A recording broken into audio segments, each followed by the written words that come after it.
Good evening. Naturally, I have a journal to record. This is actually one I thought I had done already. It's a little theme of mine.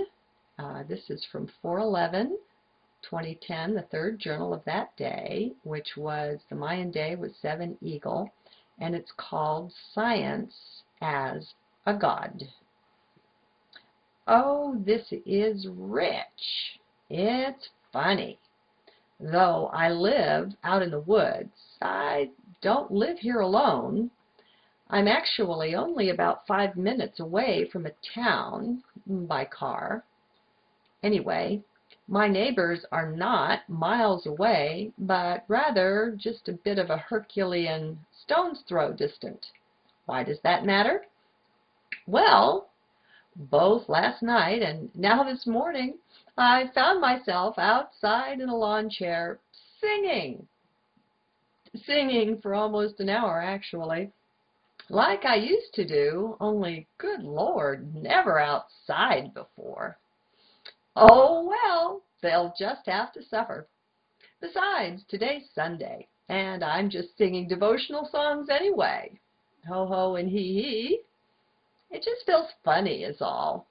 Not caring, not being limited by strict convention, by what other people would or wouldn't do, by what they think. A natural consequence of getting out from under mind's hold on you, it is, just to be free like that. After all, I'm not beating them up or anything. I carry a tune, okay? Anyway, enough of that. Just settling into the strangeness of it. I'm not quite used to such freedom myself, you know. The bar is always being lifted, the rug always slipping out from under you when you make friends with the no-mind. Scary sometimes, but fun. I'm just checking in here with the journal to be sure there's no revelation or writing waiting before I hook up to the internet. I'm enjoying the peace and freedom of this netless state, too. It's helping me get over my very real addiction. Well, addiction till it's not. Things go pretty quickly when we let go of mind. Poof, sometimes, and they're just not there anymore. You have to be it to believe it, however. It makes no mind sense. I know that. I don't care. It makes perfect heart sense simply because it is. That which is could care less about what the mind thinks of it, you know. It probably laughs, really. Mind is so very conceited. Take the scientists, the bulk of them. Oh, yes, there are some very good ones, light-filled and dedicated to real truth, not just the bottom line or some unethical, manipulative scientific discovery or advancement. That's no advancement I want any part of anyway. But moving on. Science is the world's new religion. Just look at it, at how rabid people are about it. Prove it or it doesn't exist, they say. Now, let's just take a look at that for a moment. There is a real arrogance there that is quite shocking, but we've grown so used to it, we are so programmed by it, that we never even see it, much less question it. They want you to believe that they can literally ignore something right out of existence.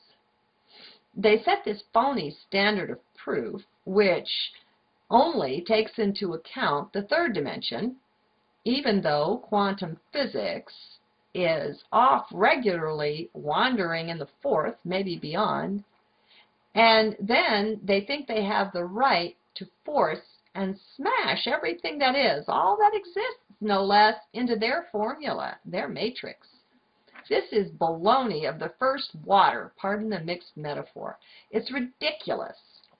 But even ignoring that for a moment, what they do next is rich. They even ignore you and everything you've got to say, all you think, feel, and intuit, unless you've got the right letters after your name. They've got them, so they count. If you don't have them, you aren't even worth listening to, my friends. And they call this science, no less. Closing your eyes to things is no science I want any part of. I thought the job of science was to open our eyes to things. Didn't you? Aren't they supposed to be getting down deep into things and exploring them all, then reporting back to us what they found? What happened to that?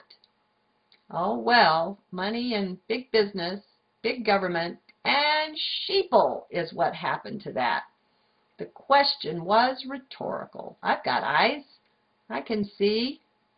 That's what a lot of the scientists do, too. They're all for good science, but they're closing their eyes to where the funding's coming from. They don't want to see. Anyway, what was once set up for the furtherance, the betterment of man and his lot, is now nothing but the pawn of big pharma, big business, big government, and whatever else is hiding in back of that. That's not my concern, though. The process of awakening has to do with looking away from much of that and looking into the light. Once we really connect up with the light, it will reveal these things to us, and so many more. All we need to know, actually, there really is this thing called all knowledge that is accessible through the portal, the kingdom of heart. Then there's Akasha. Ever heard of that? Our supposedly ignorant forebears did, and they wrote about it, did some good research on it too.